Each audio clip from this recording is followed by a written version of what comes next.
আজ আমার একমাত্র বোনের বিয়ে। মা বাবা চলে যাওয়ার পর থেকে বোনটাকে আমি একদিনের জন্য চোখের ছাড় করে দিই, কিন্তু আজ তাকে অন্য হাতে তুলে দিয়ে আমি আমার দাদার কর্তব্য পালন করব। তাই তো মা কালীর মন্দিরে পুজো দিয়ে, এই তো দেখুন না, মা কালীর মন্দিরে পুজো দিয়ে ফুল সিঁদুর সমস্ত কিছু নিয়ে এসে মাকে আমি বললাম, মা গো মা, আমার বোনটাকে তুমি সুখে রেখো মা, আনন্দ রেখো, ওকে তুমি কষ্ট দিও না মা, ওকে তুমি কষ্ট দিও না। তোমার মতো সৎ মানুষের আবেদন জগৎজননী মা নিশ্চয়ই রাখবেন। দীপদা, আরে বাবা, তোমার কোনো চিন্তা নেই, আমি সব দিকে লক্ষ্য রেখেছি। রান্না বান্নার কাজ একদম কমপ্লিট। নিমন্ত্রিত অতিথিরা একে একে খেতে বসতে শুরু করেছে। বাড়ি থেকে রাস্তা একদম আলোময়, একদম রেডি। শুধুমাত্র আমাদের প্রীতি রানীর বর আসার অপেক্ষা। তোমাকে কি বলে ধন্যবাদ দেব দীপদা, সেটা আমার ভাষা নেই। না অভি না, ধন্যবাদ জানিয়ে আজ আমাকে ছোট করে দিও না। দেখি আমার ছোট বোনের মতন সেই ছোট্টবেলা থেকে ওকে আমি গান শেখাচ্ছি। দেখতে দেখতে চোখের সামনে মেয়েটা যে কবে বড় হয়ে গেল, আজ সে নতুন জীবনে পা রাখতে চলেছে। আর আজকের এই শুভ দিনে তুমি আমাকে ধন্যবাদ জানিয়ে পর করে দিও না অভি। না দীপদা, তুমি আমাকে ভুল বুঝো না দীপদা, তুমি আমাকে ভুল বুঝো না। আমি জানি তুমি একজন প্রকৃত মানুষ, যাকে জীবনের মানুষের সুখে দুঃখে সবসময় পাশে পাওয়া যায়।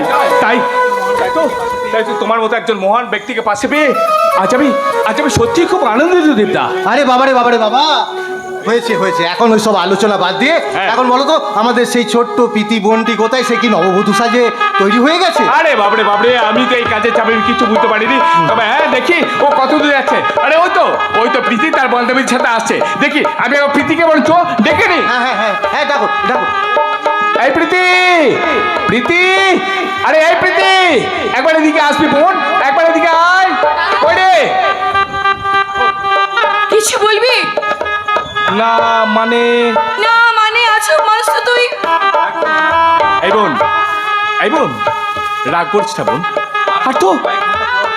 আর তো মাত্র কয়েক ঘন্টা রে, তারপর তুই তো এই বাড়ি থেকে তোর দাদাকে ছেড়ে অনেক দূরে চলে যাবি রে বোন। আরে এই বোন শোন না, বলছি কি, শ্বশুর বাড়িতে গিয়ে তুই তোর আবার করে রাগ করে থেকে দাদাকে দূরে সরিয়ে দিবি না তো রে দাদা? এই পাগলি এই শোন বলছি, এই অভিনন্দন চৌধুরীর বোনের চোখের জল এত সোজা না, বুঝলি? কাঁদবি না, একদম কাঁদবি না। যা, চোখের জল মুছে ফেলে দীপদার কাছে গিয়ে প্রণাম করে আশীর্বাদ দে। যা। ঠিক আছে বোনটি আমার সুখী। তুমি আমাকে আশীর্বাদ করো। দীপদা, তোমার ভাই রূপদাকে সঙ্গে করে নিয়ে এলি না? হ্যাঁ এসেছে তো, একটু আগে প্যান্ডেলে সবার সাথে চেয়ার টেবিল ঠিক করছিল। কোথায় যে গেল ছেলেটা? আরে এই ছেলেটাকে নিয়েও পারা যায় না, কোথায় যে যায় ছেলেটা? রূপ, আজকে থবার ঘুমের ছুটি, চোখের পাতা খুলে রাখবো, কাটবে প্লোহ নাচে গানে, সবাই খালালাতে থাকবো।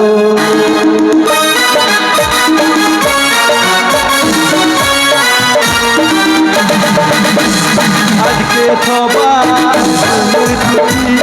চোখের পাতা তুলে লাগবো, নাচে গানে সবাই খেলা রাখতে থাকবো।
এইখানে সবাই তোকে খোঁজাখুঁজি করছে।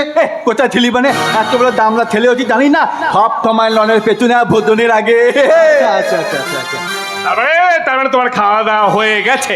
একদম একদম পুলিশ দাদা, কি বলবো, এই মাংস ঝোল দিয়ে ভাতটা হয়েছিল না, একদম পুরো থাতিয়ে খেয়েছি। কিন্তু জানো তো ওই তলের ফুচকাগুলো খাওয়া হয়নি। আরে কি করে খাবো, ও মেয়েরা তো হ্যাংলার মতো উঠতে পড়েছে। যাই গিয়ে দেখি ফাঁকা হয়েছে কিনা, তাহলে দুটো ফুচকা আমি খেয়ে আছি।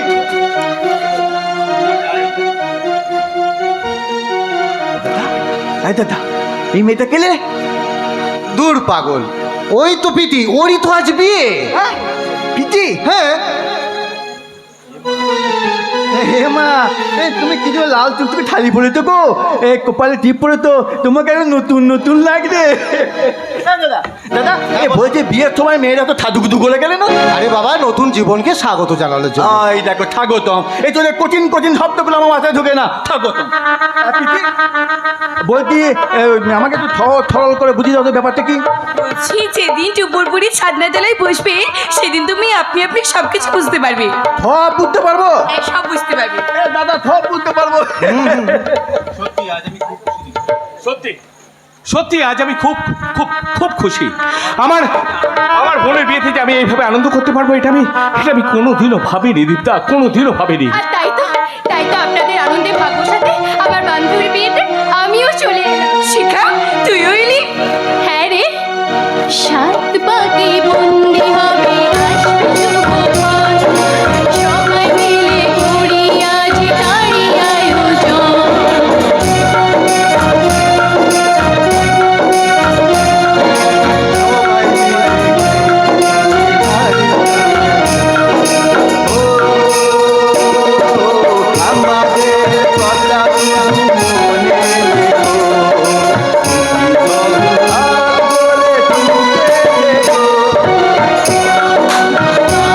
সব শূন্য করে যেতে হবে তোমাকে স্বামীর ঘরে, সাত পাকে বন্দি হবে আসবে শুভক্ষণ, সবাই মিলে করি আজ তারই আয়োজন।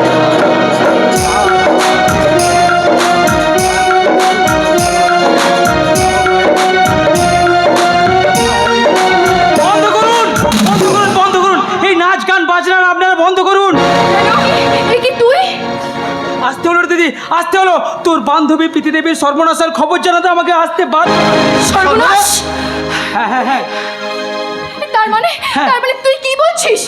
আমি বলছি, বলতে তো আমি কিছু চাই না, কিন্তু আমি না বললেও যে আসল সত্য চাপা দেবে না, তাই আমি স্যারকে বাধ্য হয়ে জানাতে এলাম যে কি জানাতে এলে? কি জানাতে এলে?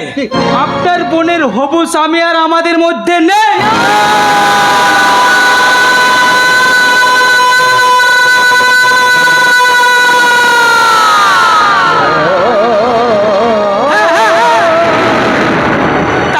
তাকে খুন করা হয়েছে।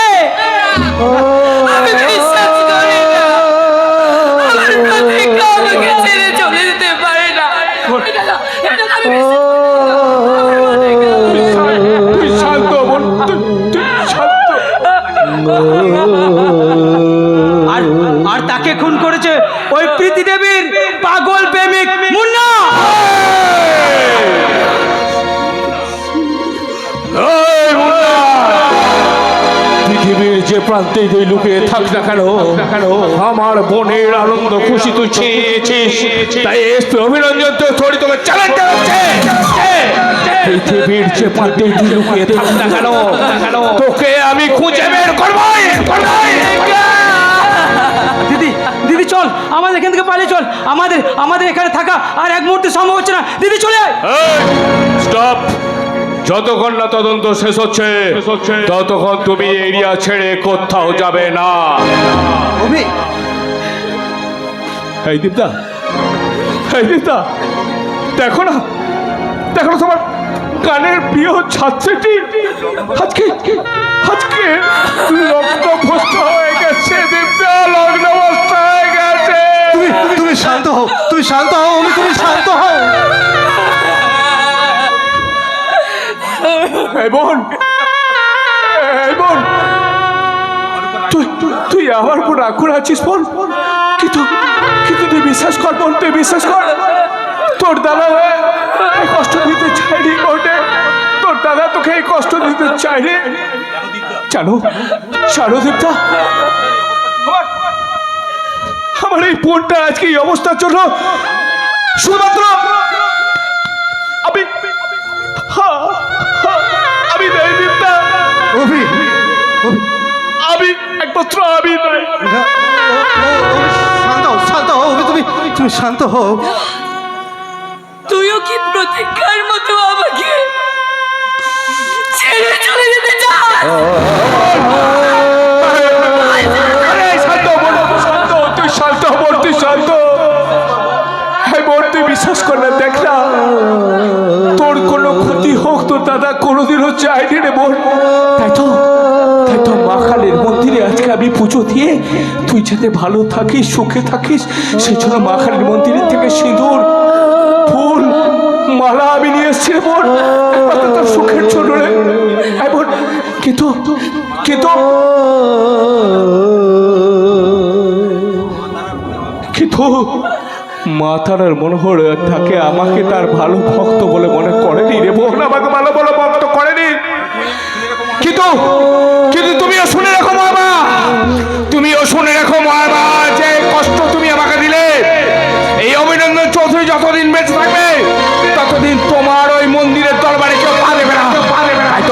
তাই তো তোমার দিয়ে ফুল, সিঁদুর, ফুলের মালা যখন আমার বোনের বিয়েতে কোনো কাজে লাগলো না, তখন এগুলো আমি ছুঁড়ে ফেলে দিলাম।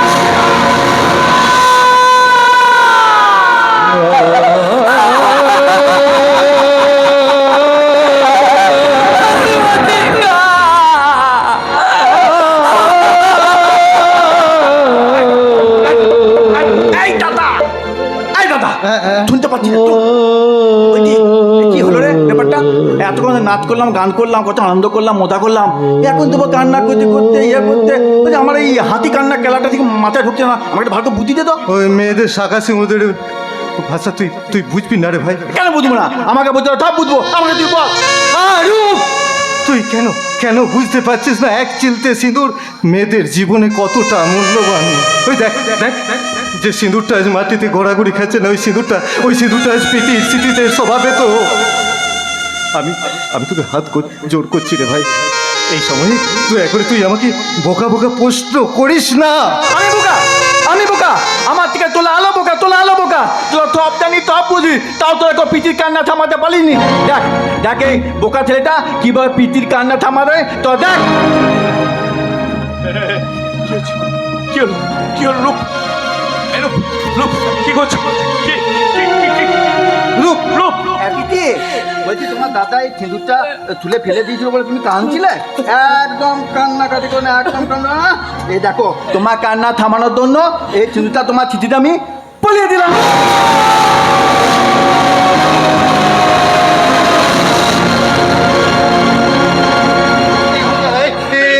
তুই কি করলি? না তোমাকে তুই কি করলি?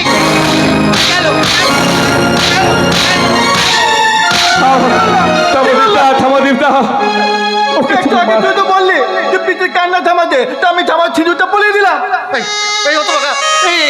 এই তোর বলেছিল না অত বাধা। বকবে না দিদা, ওকে তুমি বকবে না, ওই সহজ ছেলেটাকে তুমি বকবে না। মাতারার হতে এটাই ইচ্ছা ছিল দীপ্তা। হ্যাঁ রে বোন, মাতারার হতে এটাই ইচ্ছা ছিল, সে তোমার ওই হাফলা কাপলা ছেলের হাতে আবার এই বোনটার স্মৃতির সিঁদুরটা রক্ষা পাক দীপ্তা, রক্ষা পাক। দয়া করে আবার এই আদরের পাগলি বোনটাকে তুমি তোমার কুলবধূ হিসেবে স্বীকৃতি দাও দীপ্তা, কুলবধূ হিসেবে স্বীকৃতি দাও। মানি না, আমি কিছুতেই মানি না। ঠিক আছে প্রীতি, মানতে হয় না, তোমাকে মানতে হয় না। আরে আমি তো তোমাদের এই 5 জন মানুষ তোমাদের থুত্ত ছাবে পৃথিবীর বুকে জন্ম নিইনি, তাই ভগবান দাদাই আমাকে সব উল্টো করেই দেয়। এই ছোটোবেলায় আমি আমার মাকে খুব ভালোবাসতাম। একদিন পুকুরে মা আমার স্নান করতে গেল, আর ফিরে আসেনি। আমি দাদাকে জিজ্ঞেস করলাম, দাদা আমার মা কোথায়? দাদা কিছু কথা বলতে পারেনি, ও 2 লাখ দিকে হাতে বাড়িয়ে বলেছিল, দেখ ওই চালা উঠে আমাদের মা চলে গেছে। তাই তো ছোটবেলা থেকে এই অন্ধকার জীবনকে হাতে প্রদীপ নিয়ে আলো দিতে আসেনি। রূপ, তুমি কেঁদো না, তুমি কেঁদো না পিটি। আমি এখান থেকে চলেই যাচ্ছি পিটি, আমি এখান থেকে চলেই যাচ্ছি। দূর থেকে দেখেছি রূপ পূর্ণিমালাটা আমি, কখনো আমার ভোলে দোছনা ফোটেনি, তিলদিনিয়া ঢালে কেটে গেল এ জীবন, কাছে থেকে দেখেছি পূর্ণিমালাটা আমি, কখনো আমার ঘরে দোছনা ফোটে দিনিয়া ধানে কেটে গেল এ জীবন, কেউ তো প্রদীপ হাতে কাছে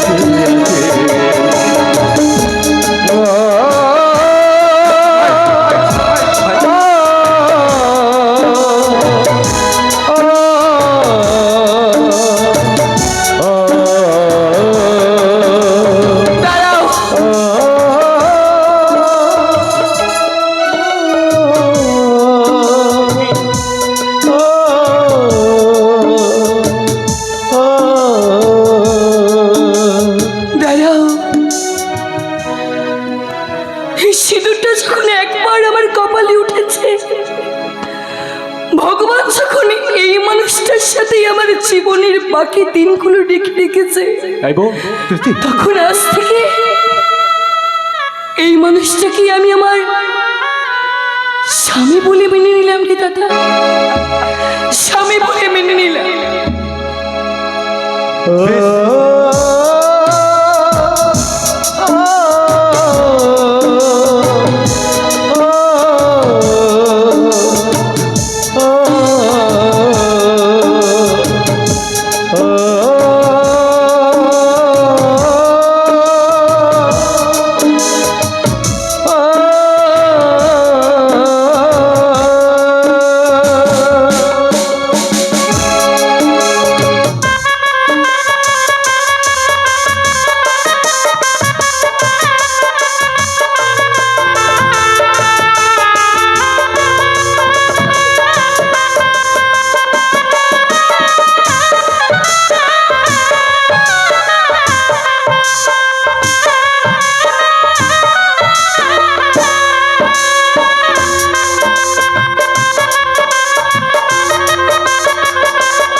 পারবে না এত দায়িত্ব সামলাতে এই সার্কিট আর পারবে না। এরপর গুরুর মুখের উপর কিন্তু আমি না বলে দেবো। আরে বাবা, প্রতি মাসে মাসির বাড়িতে টাকা পৌঁছানো ঠিক ছিল, কিন্তু অন্ধগলিতে ওই মাতাল মার্কা ছেলেটাকে সঙ্গে নিয়ে মাসিকে ডেকে আনার কি দরকার ছিল? এরপর যখন বিপদে পড়বে না।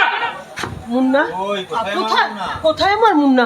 কতদিন আমি তাকে দেখিনি। মিথ্যে খুনের অপরাধী ফেরারি হয়ে সেই যে বাড়ি ছেড়ে চলে গেল। বাড়ি থেকে বেরিয়ে গেছে মাসিমা, কিন্তু দায়িত্ব থেকে বেরিয়ে যায়নি। মুন্না আমার কাছে বড় হয়েছে, তাই তো আপনাদের প্রতি কর্তব্য পালন করার জন্য মুন্না আপনাদের প্রতি প্রত্যেক মাসে সংসার চালানোর জন্য টাকা পাঠিয়েছে। সেই টাকা কিন্তু আমি আপনার হাতে তুলে দিয়ে এসেছি। তোমাদের ঋণ আমি কোনো দিনই ভুলতে পারবো না বাবা। আজকে আচ্ছা তাই তো মুন্নার সঙ্গে দেখা করার জন্য তুমি আমাদের এখানে নিয়ে এসেছো। জানো জানো বাবা, মুন্না আমার পেটের ছেলে নয়, কিন্তু তাকে আমি সেই ছোটবেলা থেকে কোলে পিঠে করে মানুষ করেছি। তবুও তুমি কিন্তু মুন্নার মা নাও, মুন্নার মাসিমা। তুমি শুধু আমার মা, আর ওই খুনি মুন্নার মাসিমা। গোপাল, আমি শুধু গোপাল নয় মা, আমি হলাম গোপাল চন্দ্র মাতাল অথবা মাতাল চন্দ্র গোপাল। আমি সালা 7 জন্মের মাতাল। আমি যতক্ষণ না হচ্ছি বেজামাল, ততক্ষণ আমার হাতে চায় 1 বোতল খাঁটি মা। গোপাল, তুমি চুপ করো না। এই যে মশাই, তুমি শালা আমাদেরকে এখানে এনে বললে আমার গুণধর মাস্তো দাদা এখানে থাকে, তার নাকি অনেক টাকা শুনেছি।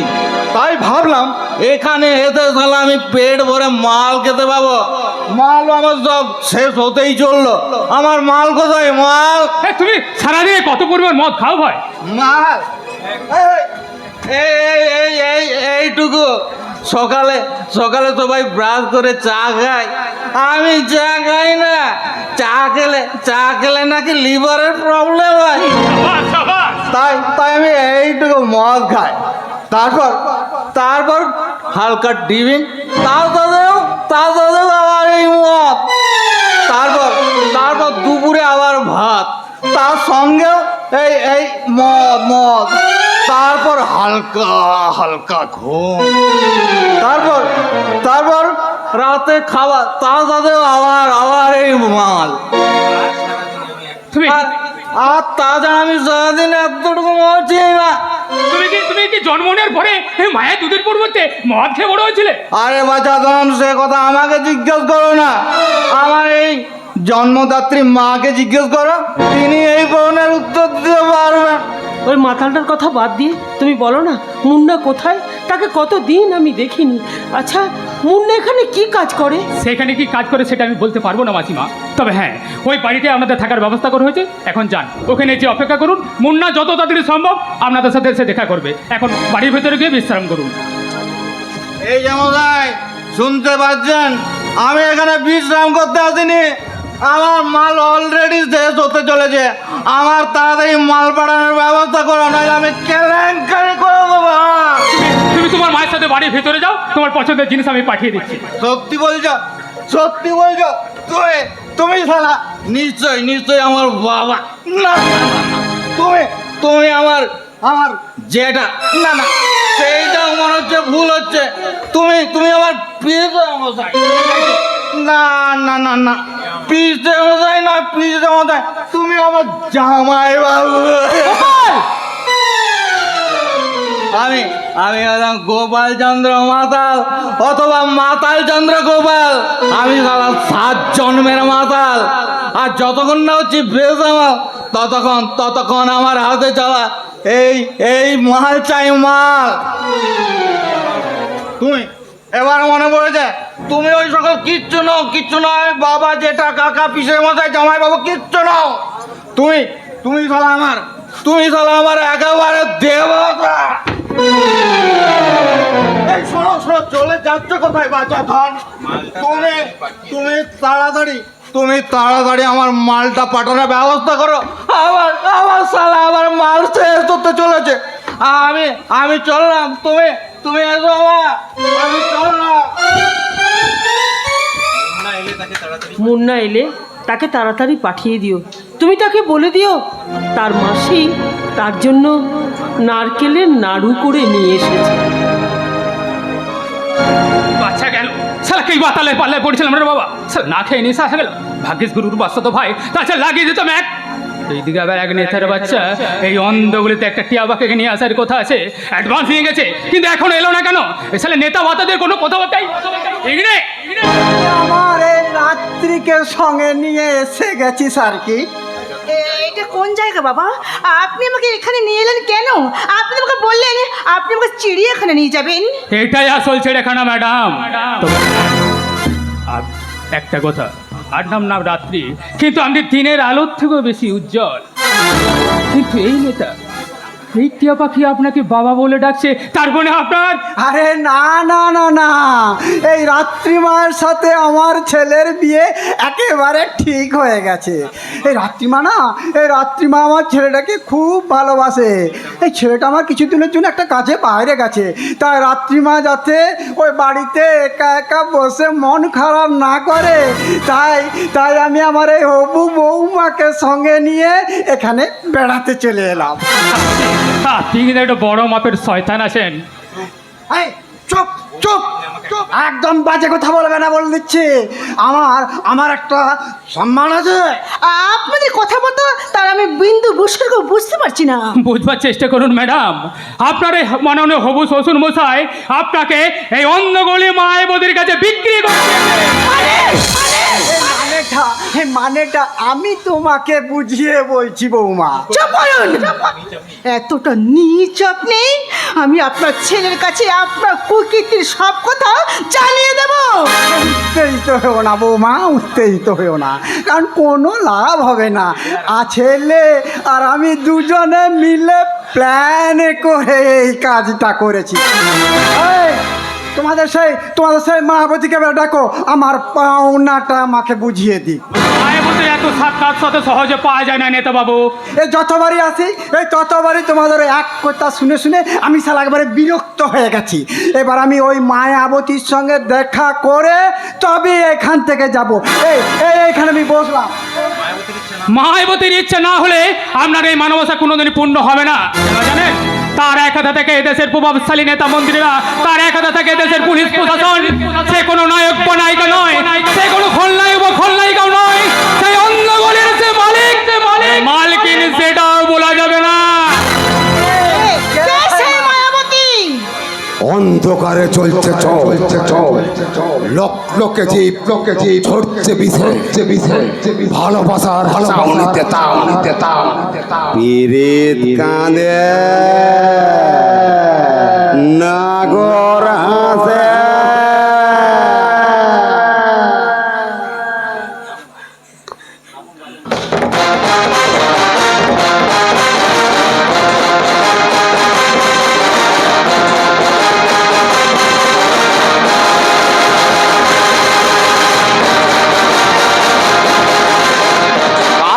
কার হলো ছেলে হলো, মেয়ের কলে ছেলে হোক বলে ওরে কালী বিজলি ড্যামনা রোগ ঢোল বাজা রে ঢোল বাজা।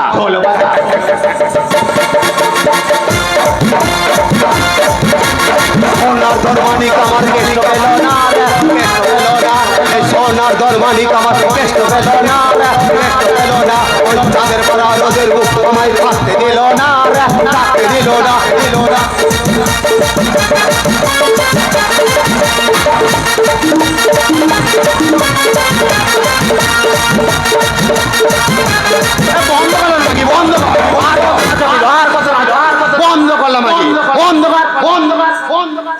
মায়াবতী এই সেই নেতা যে ওই অন্ধগলিতে ওই টিয়া পাখিকে নিয়ে এসেছে। তা আমি কি করবো? ওই নিয়ে টাকা ধরে আমি খাবো নাকি? ওকে দাম দিয়ে বিদায় করে দিলেই তো হয়। তুমি কিন্তু আমাকে চেনো না। আচ্ছা তুই আমার কোনো ভাত টান না রে, ভাত টান না। ও তোদের মতো নেতাগুলো না সব আমার ইয়ের নিচে থাকে রে। মায়াবতী ওই দেখো অমনি সবসময় খারাপ চিন্তা করিস কেন বলতা? ইয়ার নিচে রে, মানে আমার পায়ের নিচে থাকার কথা বলছি। আসলে কি জানিস তো, এই অন্ধগলিতে না সবাই মায়াবতীর পায়ের নিচে থাকে রে। তো আমাকে এখনো জানো না মায়াবতী? জানি রে তোরা হচ্ছে নেতা লোক, তবে আমি শালা এটা বুঝতে পারি না তোরা জনগণের নেতা নয় বাথরুম পোছা নেতা।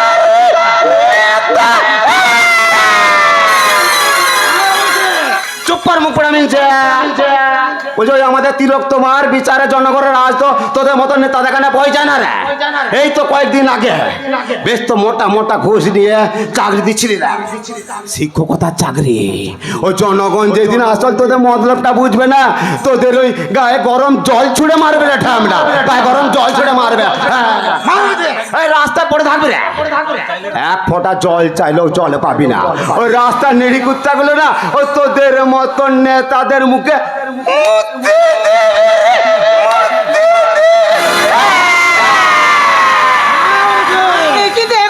করব? এই তোর আবার এখানে কি হলো রে মাঝি? তোকে এখানে কোনো কাজ করতে হবে না রে, তোকে শুধু এখানে পেটে বাচ্চা নিতে হবে রে। আর আমাকে সে বাচ্চাটা কোলে নিয়ে এ হাত ও হাত করে নাচাতে হবে রে।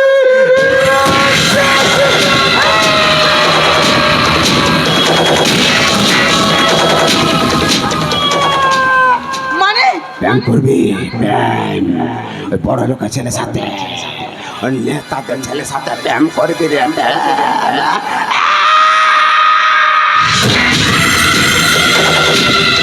আসলে কি জানিস তো, তোদের মতন আধুনিক মেয়েগুলো না ওই ওই ছোট ছোট পোশাক পরে মর্দগুলো সামনে যাবি, তা মর্দগুলো তোদের কি বলবে রে? মা বলবে না বোন বলবে? হ্যাঁ, আর তারপর ওই ফোনে রিল করবি, ছোট ছোট পোশাক পরে নানা রকম ছবি তুলবি, তা তোদেরকে ভালো কথা বলবে। তাই তো আমি বলি রে, তোদের মতন আধুনিক শিক্ষিত মেয়েগুলো না তোরা নিজেরাই নিজেদেরকে ধর্ষণ করিস। কিন্তু আমি তাকে বিশ্বাস করেছিলাম।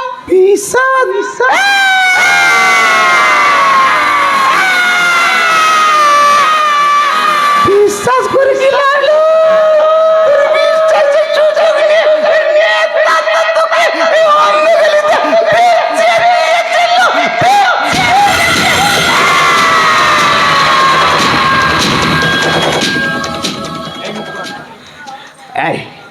এই বুক পড়া ডান, তুই এখন এখানে ইংলিশের মতো দাঁড়িয়ে আছিস কেন বে?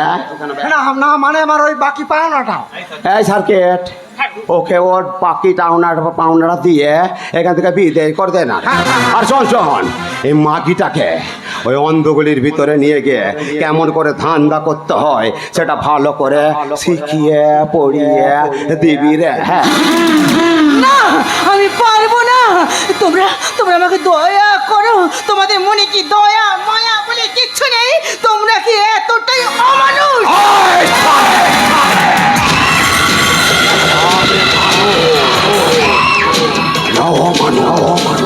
সেটা বিচার করা তুই গেলে মুখ পড়ে দয়া মায়া ক্ষমতা এগুলো আমার শেখাতে আসবি না রে। এগুলো আমার না করে না ছেড়ে এগুলো আমার শত্রু রে, শত্রু। কেন জানিস? বাড়িতে সবাই পৌঁছা দিল মহানন্দেতে, কারণ আমি আসবো বলেছিলাম মায়ের পেটে। সবাই বলল ছেলে হোক বংশ রক্ষা হবে। বাপটা বলল মেয়ে হলে লোক কি আসবে। তবে এলাম যখন পৃথিবী জুড়ে, সবাই দিল ছুড়ে। পাড়াপড়শি হাসলো তখন দাঁত কেলিয়ে পড়ে। কার দোষেই শাস্তি কেউ বলতে না পারে। তোরাও চুপ করে থাকবি রে জানি, কারণ আমি যে একটা এই মুখ পড়া আমার কষ্ট দেখে তুই কেন চোখে জল ফেলছিস রে? জানা রে, ওকে ওই পাখি টাকাটা দিয়ে ওকে এখান থেকে বিদায় করে দে না রে। হ্যাঁ হ্যাঁ ভাই, আমার ওই বাকি চাওয়ানোটা ওই পাওনাটা আপনার কাছে মানুষের চামড়া না চামড়া চামড়া সেটাই বুঝতে পারছি না। এই নিন আপনার টাকা, এবার যান এখান থেকে।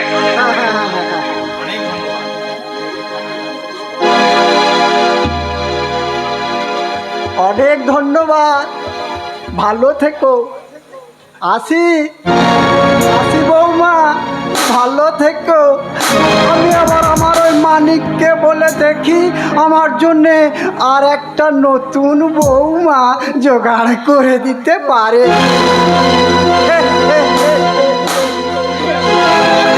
দয়া করে আপনারা আমার ক্ষতি করবেন না।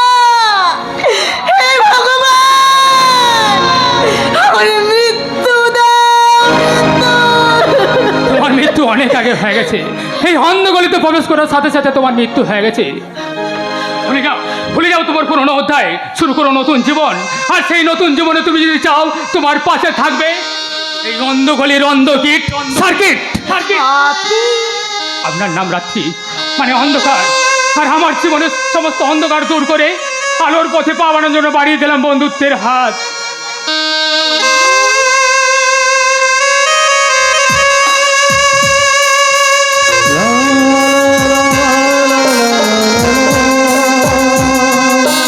La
ঢোল বাজা রে, ঢোল বাজা।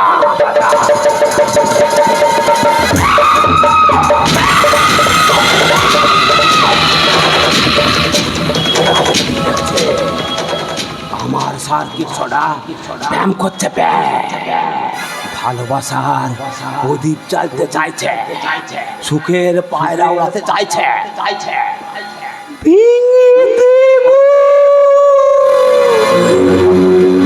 ওদের ভালোবাসার বর্ষাটাকে আমি একেবারে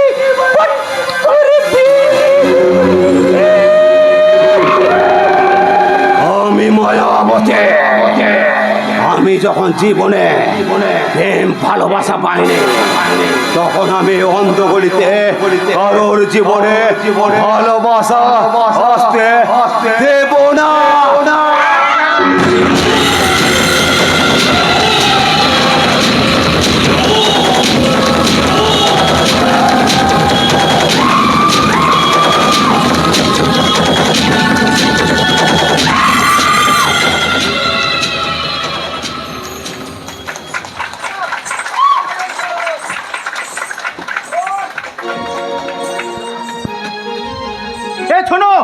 শোনো বন্ধুরা, শোনো, তোমরা আমার ঘর থেকে দাদা জিনিসপত্র কেউ বের করো না। শোনো, দাদা শুনতে পাচ্ছি না, তোমরা বের করে দিও না গো, দাদা জিনিস বের করে দিও না।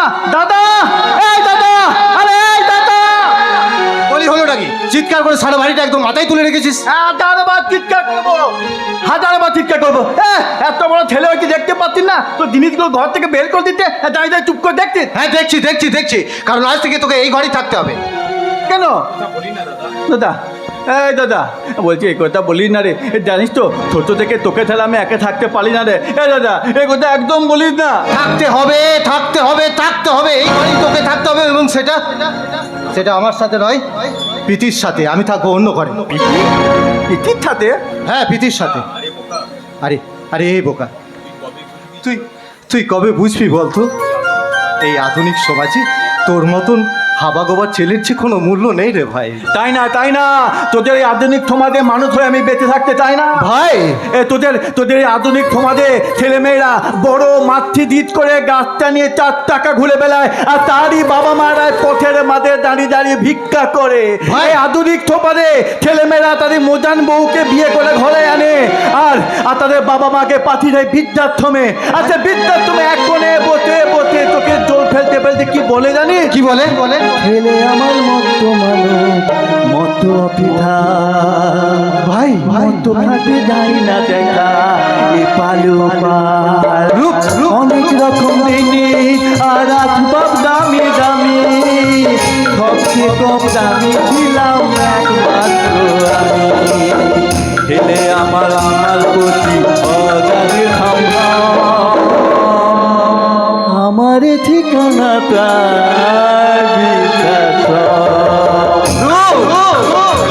তাহলে আধুনিক রঙিন নেশায় মেচে থাকার ওই মেয়েদের বাচ্চাটার জায়গা হয় ডাস্টবিনে কিংবা নর্দমায়। বলতে পারি দাদা, বলতে পারিস ভাই, বাচ্চাটার কি দোষ ছিল ভাই?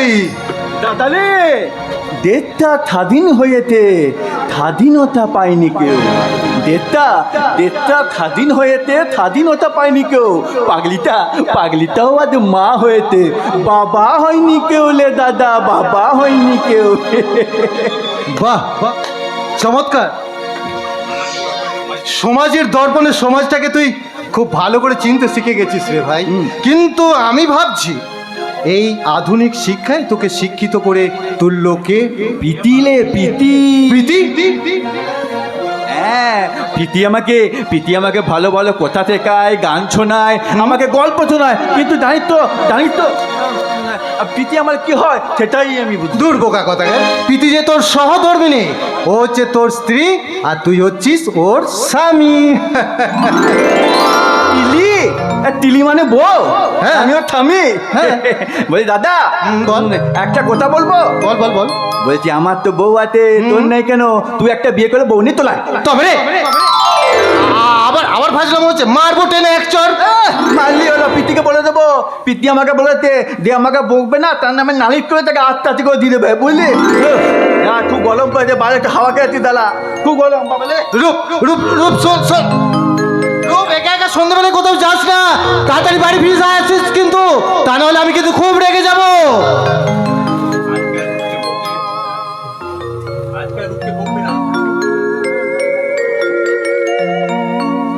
আজ থেকে তুমি আর রূপকে বকবে না দীপদা, কারণ যে মুহূর্তে আমি খবর পেয়েছি যে আমার প্রীতি আর রূপ একসাথে থাকবে, সেই মুহূর্তে আমি লোক পাঠিয়ে আমার বোন আর ওই রূপ প্রীতির জায়গাটাকে সাজানোর জন্য আমি সঙ্গে সঙ্গে লোক পাঠিয়ে দিয়েছি।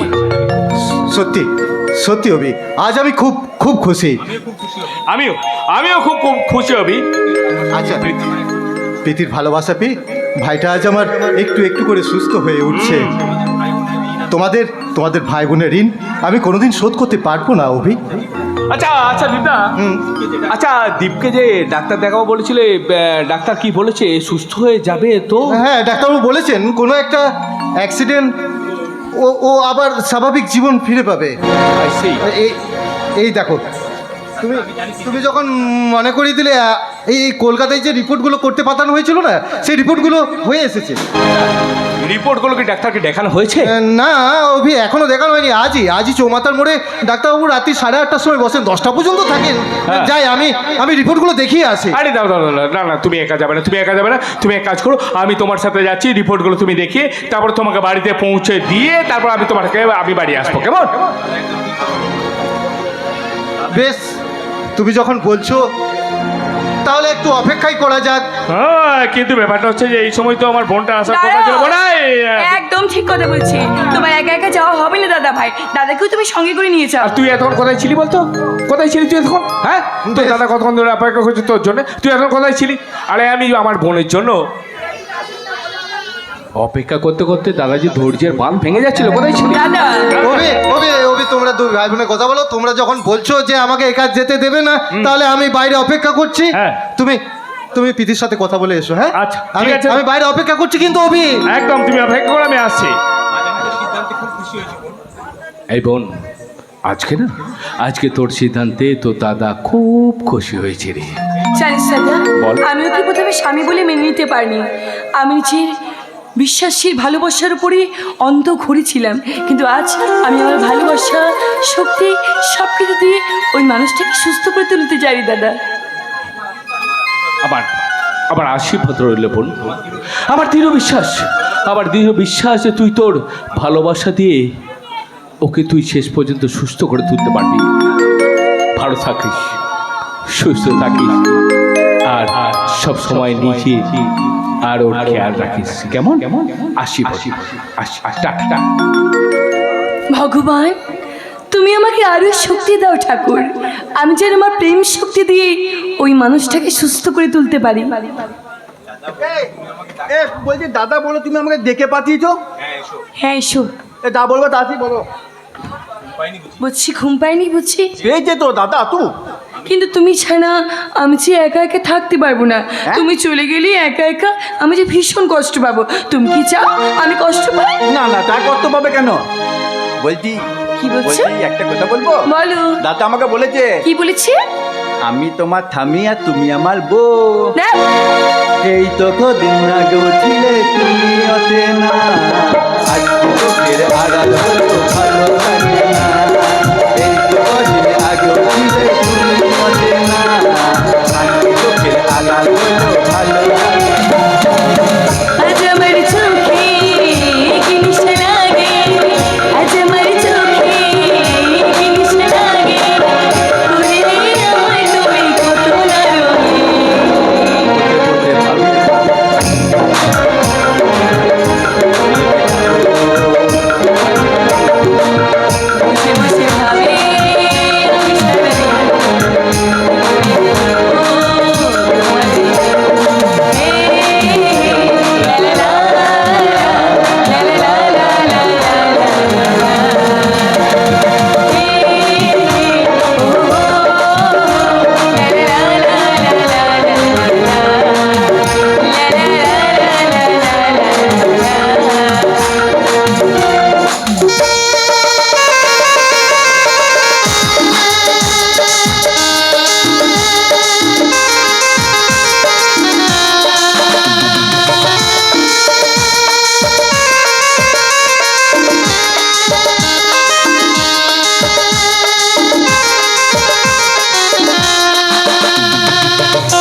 বসে বসে ভাবি আমি সারাদিন বলে বেড়াবো তোমারই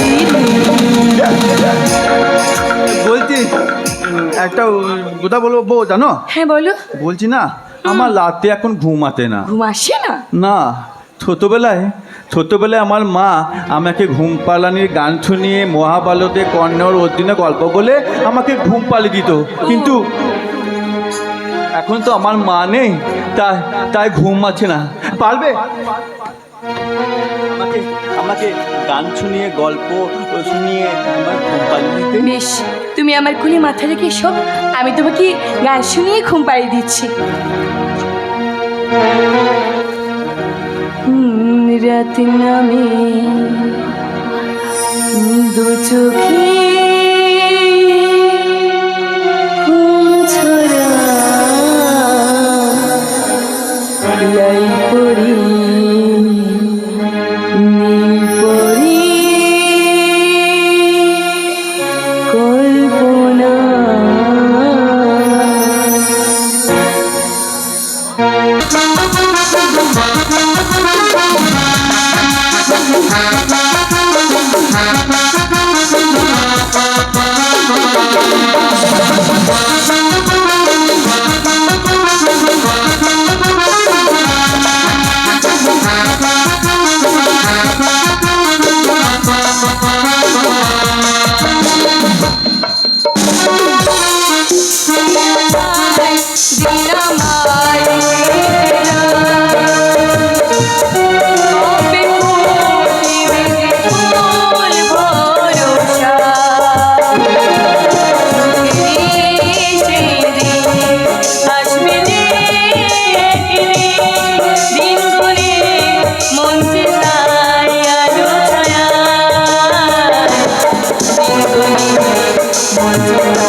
उस बोबा भगवान का डेके कोई लाभ ना आते छोकरी।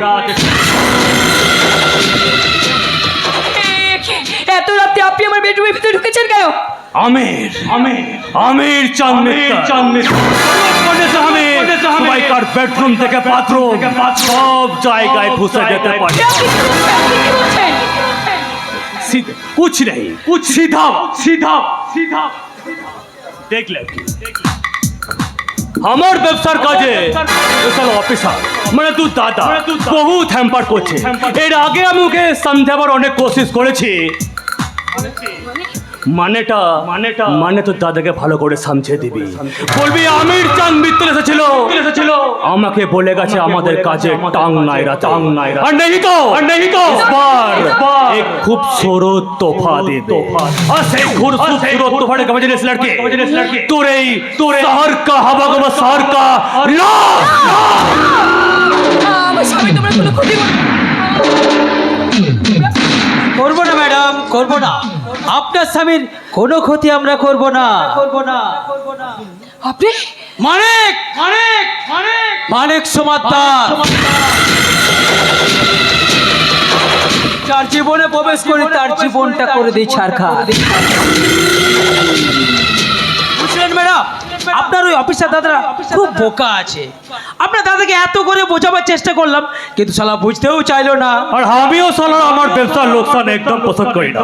याद रखबे আমির চাঁদ মিত্তল को याद भी ना আছে শয়তান আছে শয়তান।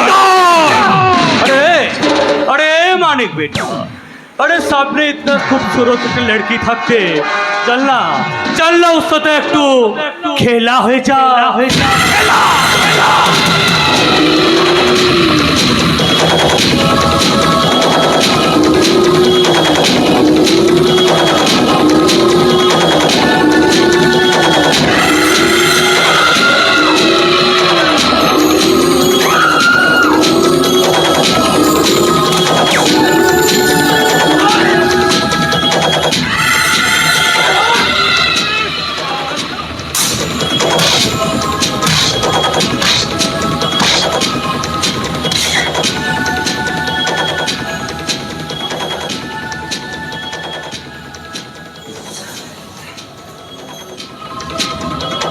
अबे साला लड़की तो बिल्कुल बेहोश হয়ে গেছে কি বলছেন সেটি তাহলে এখন কি হবে?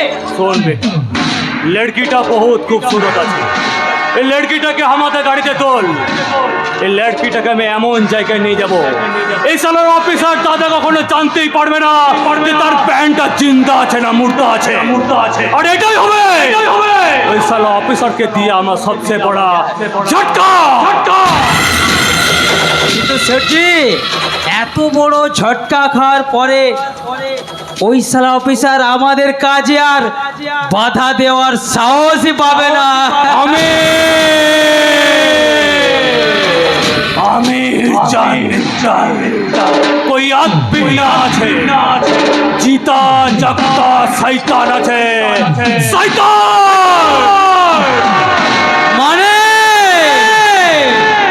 অনেক সমাত্তা যার জীবনে প্রবেশ করি তার জীবনে